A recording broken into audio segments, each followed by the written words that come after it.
পাপ কাজের নিয়ত করলে লেখা হয় না।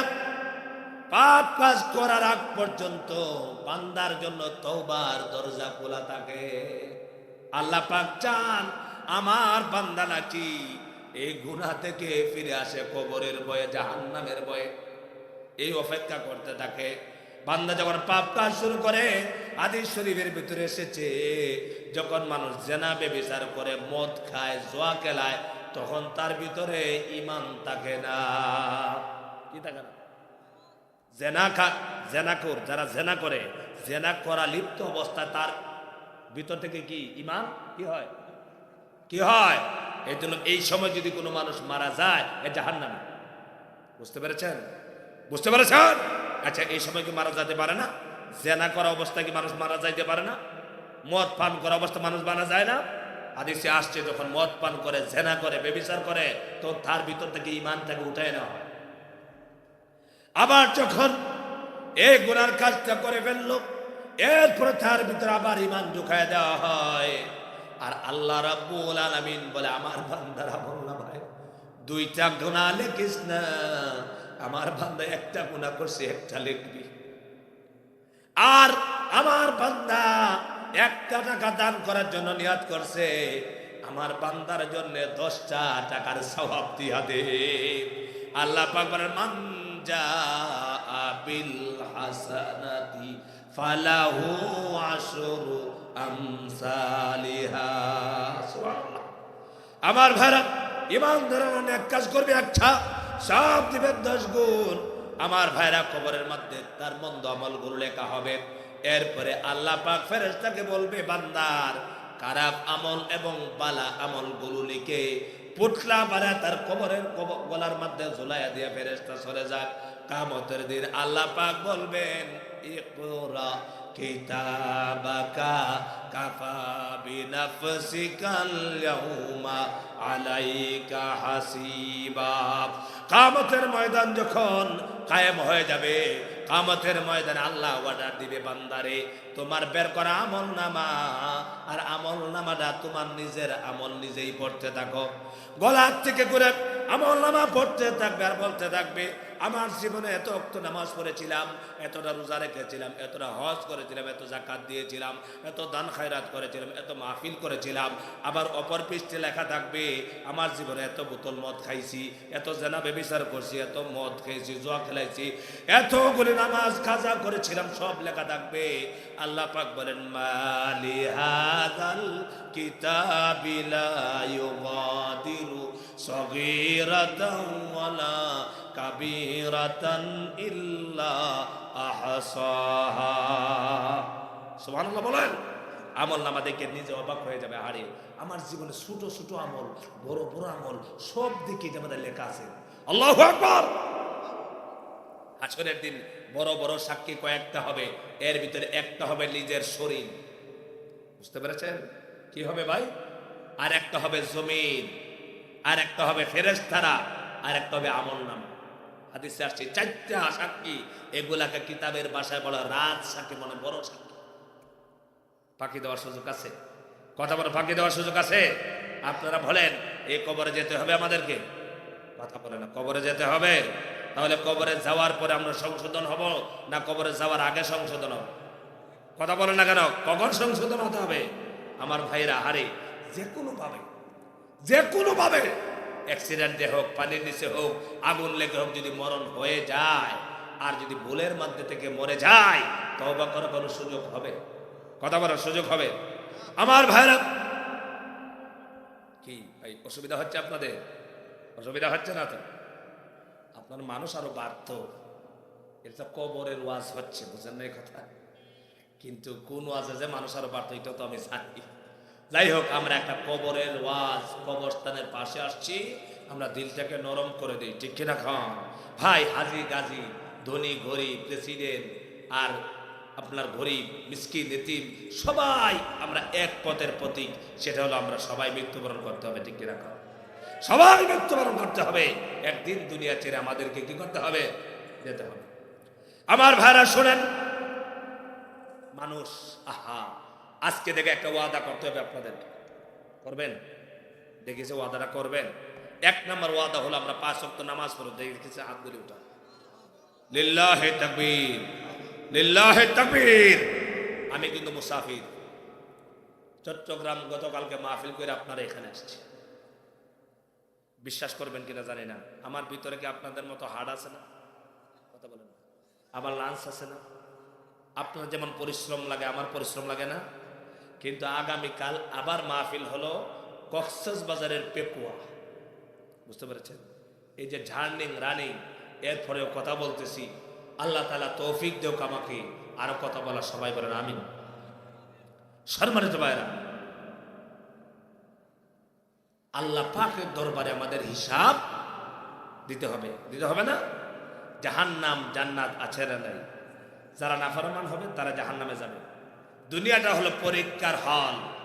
দুনিয়ার মানুষ যদি আপনার ছেলে মেয়ে পরীক্ষাতে একবার ফেল করে আবার পরীক্ষা দেওয়ার সুযোগ আছে না? কথা বলেন আছে না?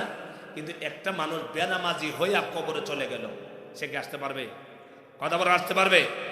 আমার ভাইয়েরা, কোরআনের ভিতরে আল্লাহ পাক বলছেন জাহান্নামীরা জাহান্নামে থেকে আল্লাহর কাছে বলবে, আল্লাহ পাক একবার একটু সুযোগ দাও, আমরা আবার দুনিয়ায় গিয়া ভালো ভালো আমল করে আসব। আল্লাহ পাক বলবে সম্ভব না। আল্লাহ দরবারে জাহান্নামীরা কি বলবে? ক্বালু রব্বানা আমাত্তানা ইসনাতাইনি ওয়া আহইয়াইতানা ইসনাতাইন ফাতারাফনা বিযুনুবিনা ফাহাল ইলা খুরুজিম মিন সাবিল। যখন জাহান্নামীরা জাহান্নামের শাস্তি ভোগ করবে, জাহান্নাম দেখবে, আল্লাহ দরবারে আরজি পেশ করবে আর বলবে রব্বানা আমাত্তানা ইসনাতাইন ওয়া আহইয়াইতানা ইসনাতাইন। আল্লাহ পাক আমাদেরকে তুমি 2 বার মৃত্যু দিলা, 2 বার তুমি আমাদেরকে জীবন দিয়েছো। এবার দেখলাম জাহান্নামের মধ্যে আইসা, পরকালে আইসা দেখলাম দুনিয়া যা করছি সব ছিল আমাদের ভুল। সব কি ছিল? সব নাফরমানি আমরা দেখলাম, লক্ষ্য করলাম। আল্লাহ এবার বলো ফাহাল ইলা খুরুজিম মিন সাবিল। আল্লাহ পাক আমাদের দুনিয়াতে যাওয়ার কোন রাস্তা আসেনি বলে দাও। আল্লাহ পাক বলবে কাল্লা, কখনো না। কারণ হলো কি, 60 বছর 70 বছর জীবন দিয়েছিলাম, হুজুরেরা ওয়াজ করে করে কোরআন শরীফ লিয়া বুঝাইতো, হাদিস দিয়া বুঝাইতো, আমার নবীগণ বুঝিয়েছেন, সাহাবীরা বুঝাইছেন, আমার উম্মতের আলেমরা কোরআন শরীফ সামনে নিয়া ওয়াজ করে বুঝাইছে। তোমরা বলতা ফাকাযাবনা ওয়া কুলনা মা নাযালাল্লাহু মিন শাই। তোরা বলছেন এই মুনবির আলেমরা মিথ্যা কথা বলে, আল্লাহ রাব্বুল আলামিন এইসব নাজিল করে নাই। আপনারা বলেন যে কথাগুলো বললাম এগুলো নাজিল করছেন কে? সবাই সাক্ষী দেন, কে নাজিল করছেন? এগুলো বিশ্বাস আছে, ঠিক না? খাল সম্মানের বড়, সেই জন্য পরকালের দরজা হলো কবর। আল্লাহ নবী বলেছেন আল কবরু রাউদাতুম মিন রিয়াদিল জান্নাহ আও হুফরাতুম মিন হুফারিন নার। কোন মানুষের জন্য কবর হবে জান্নাতের বাগান, আর কোন মানুষের জন্য কবর হবে জাহান্নামের গাড়া।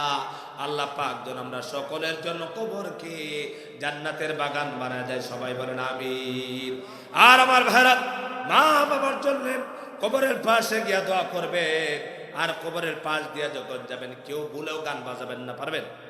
আল্লাহ নবীর একজন সাহাবী হযরত উসমান রাদিয়াল্লাহু তাআলা আনহু, নবীজির সাহাবী হযরত উসমান কবরের পাশ দিয়ে যখন যেতেন কান্না করতেন। হযরত উসমান কি জিজ্ঞাসা করা হতো, উসমান রাদিয়াল্লাহু তাআলা আনহুকে, আমিরুল মুমিনিন আপনি এত কাঁদেন কেন? কবর দেখলে কাঁদেন কেন? আপনি তো জান্নাতের জাহান্নামের কথা বললে পরে তো কাঁদেন না। হযরত উসমান, আপনারা বলেন জান্নাতে না জাহান্নামে? সবাই বলে না। হযরত উসমান জান্নাতে না জাহান্নামে? জান্নাতি। সুবহানাল্লাহ বলেন। 10 জন ছাড়াও নবী সাহাবী সবাই জান্নাতি। সুবহানাল্লাহ বলেন। 10 জনের সার্টিফিকেট আছে, আর বাকিরা নাম ঘোষণা না করলেও ওরাও জান্নাতি। সাহাবী মানে কি? রাদিয়াল্লাহু আনহুম ওয়া রাদু আন, সমস্ত সাহাবীরা জান্নাতি। সুবহানাল্লাহ বলেন। উসমান রাদিয়াল্লাহু তাআলা আনহু একজন খলিফা। কি দিয়ে কাঁদেন? কি দেখে কাঁদেন বলেন? চিল্লায়া বলেন, কি দেখে কাঁদেন? আহা, কত পাশে ভাই। এই ভাই, আপনারা বলেন বর্তমান ইন্টারনেটের যুগ, এমন কোন রাষ্ট্র, এমন কোন জায়গা আছে যেখানে মোবাইল ফোন নাই? কথা বলে না কেন? এমন কোন জায়গা আছে যেখানে খবর মানুষ মিনিটে মিনিটে নেয় না? বরঞ্চ খবর না, সেখানে কখন খাচ্ছে, কখনো টয়লেট যাচ্ছে, কখনো অফিসে যাচ্ছে, সব ভিডিও কলের মাধ্যমে দেখা হচ্ছে। একমাত্র কলিজার টুকরা মা বাবা নিজের হাতে কবরে যাচ্ছে। কথা কন না কেন? কবর কোন দিকে? ওই দিকে না ওই দিকে? না ওই দিকে? কোন দিকে? কোন দিকে? ওই যে কবর। আহা, কবরের চাইতে আর মরণের চাইতে নসিহত আর কিছু নাই। মানুষের জীবন পরিবর্তন করার জন্য কবরই যথেষ্ট। কি বলেন আপনারা? কোনো ওয়াজ লাগে না ভাই। একবার যদি খালি কবরের পাশে রাত্রে, আহা সুবহানাল্লাহ, আমার জীবনে এত বড় কবর আমি শুনি নাই। বাংলাদেশে মনে এত বড় কবর আছে কিনা? আল্লাহ, 7 একর জাতীয় কবর যেগুলা ঢাকা শহরে আছে, এগুলোর কথা গ্রাম এলাকায় এত বড় কবর আমি এখন পর্যন্ত বহুত মাহফিলে গেছে শুনি নাই। আপনারা সবাই এখানে এই যে আমার ভাইরা, এক জায়গায় কবরের বহুত ফজিলত। আমাদের এলাকা, আমার যে বাড়ি হলো, কেউ না কেউ প্রতিদিন এসে দোয়া করতেছে। আল্লাহু আকবার। এই মেয়েরা দুনিয়ার অট্টালিকার সাথে যাবে না। আপনারা আর শুনেছি আমি এই বছর আপনারা যে আগ্রহের সাথে এখানে আসছেন, আমি দেখে বুঝতে পেরেছি আপনাদের ভিতরে আল্লাহর ভয় আছে। আল্লাহ কবুল করে, সবাই বলেন আমিন। আপনারা এখানে এতিমখানা, এতিমদেরকে আমার রাসূল ছিলেন এতিমদের সর্দার। সুবহানাল্লাহ। জানেন নবীর হাদিস, নবীজি বলছেন দুনিয়ার মধ্যে শ্রেষ্ঠ বাড়ি, শ্রেষ্ঠ ঘর হলো যে ঘর এবং বাড়িতে এতিমের সাথে মানুষ ভালো ব্যবহার করে। এটাকে নবীজি কি বলেছেন বলেন? শ্রেষ্ঠ ঘর, উত্তম ঘর, উত্তম বাড়ি। সুবহানাল্লাহ। আর সবচাইতে নিকৃষ্ট খারাপ বাড়ি, খারাপ ঘর হলো যে ঘর এবং বাড়িতে এতিম থাকে আর এতিমের সাথে খারাপ আচরণ করে। আপনার এখানে কবর আছে, আপনার সবাইকে আমি অনুরোধ করে যাব ভাইরা, এই জায়গায় হলো আমাদের শেষ ঠিকানা। আমি ডাক্তার হই, ইঞ্জিনিয়ার হই, ধনী হই, গরিব হই, আলেম হই, মূর্খ হই, যেই হই না কেন, শেষ ঠিকানা কিন্তু আমার এইটা। এই খবর আমার যেতে হবে। রাতের অন্ধকারে কবরের পাশে আসে, এসে দেখে কত মানুষগুলো এখানে শুয়ে আছে, যারা সমাজের বিচার করত। কথা কন না কেন? যারা সমাজের মাতবরি করত, সমাজের মধ্যে সমাজ চালাইতো, এই মানুষগুলো আজকে দুনিয়াতে নাই। এই মানুষের কবরের পাশে গিয়া দেখেন কোনো সারা শব্দ নাই, চুপ করে আছে। আহারে, কোনো শব্দই তো শোনা যায় না।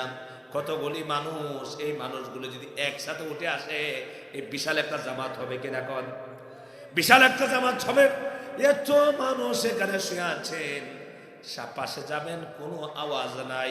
আল্লাহর নবী বলেন আওয়াজ নাই, কিন্তু তোমরা যে চটচট করে জুতা দিয়ে হাঁটো, চটচট করে জুতার বাড়ির আওয়াজ তোমার মা বাবা শুনতে পায়।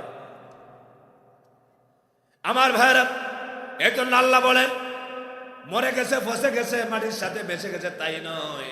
আল্লাহ বলেন মিনহা, পরের তো সবাই দোয়াটা, মিনহা খালাকনাকুম ওয়া ফিহা নুঈদুকুম ওয়া মিনহা নুখরিজুকুম তারাতান উখরা। আল্লাহ পাক বলেছেন আমি তোমাদেরকে মাটি দিয়ে বানাইছি, মাটির সাথে মিশায় দেব, আবার মাটি থেকে আমি আল্লাহ পাক তোমাদেরকে উঠাবো। আমাদেরকে উঠাবেন কিনা বলেন? এই জন্য সম্মানিত ভাইয়েরা, কবরের মধ্যে যাবেন, কবরের পাশে গিয়া আপনারা দোয়া করবেন, মা বাবার জন্য, মুত্তাকিনের জন্য দোয়া করবেন। আল্লাহ তাআলা দোয়া শিক্ষা দিয়েছেন, রব্বির হামহুমা কামা রব্বায়ানি সগীরা। আহারে, মসজিদে নববীর কাছে জান্নাতুল বাকি সাহাবীরা শুয়ে আছেন সেই কবরের মধ্যে, ঠিক কিনা কন? মক্কা শরীফে একটা কবর আছে, এই কবরের নাম হলো জান্নাতুল মুআল্লা, ঠিক রাখন। সেই কবরের মধ্যে নবীজির সাহাবীরা আছেন, রাসূলুল্লাহর কলিজার টুকরা স্ত্রী হযরতে খাদিজাতুল কুবরা রাদিয়াল্লাহু তাআলা আনহার কবর আছে। আর মসজিদে নববীর পাশে জান্নাতুল বাকিতে বড় বড় সাহাবীরা শুয়ে আছেন। আমার ভাইরা, এই সাহাবীদের কবরের পাশে গেলে যেন একটু নজর করলে মনটা যদি একটু ধীর স্থির করেন আর চিন্তা করেন, বোঝা যাবে যে সাহাবীরা ইসলামের জন্য শহীদ হয়েছিল, এই সাহাবীরা এই কবরের মধ্যে জিন্দা যেন মনে হয়। সুবহানাল্লাহ। আমার ভাইরা, সেই জন্যে কবরের সাথে সম্পর্ক রাখতে হবে, কবরের পাশে যেতে হবে, কবরে গিয়া মা বাবার জন্য দোয়া করবেন, দান খয়রাত করে দোয়া করবেন। এতিমদেরকে এখানে পড়ায় আজকে কয়টা ছাত্র পাগড়ি নিল? আল্লাহু আকবার, আল্লাহু আকবার। এরা এতিম, এতিম ছাত্র, এতিম গরিব মানুষ, তাদেরকে আপনারা এখানে খাবার দাবারের ব্যবস্থাও দেন, তাই না?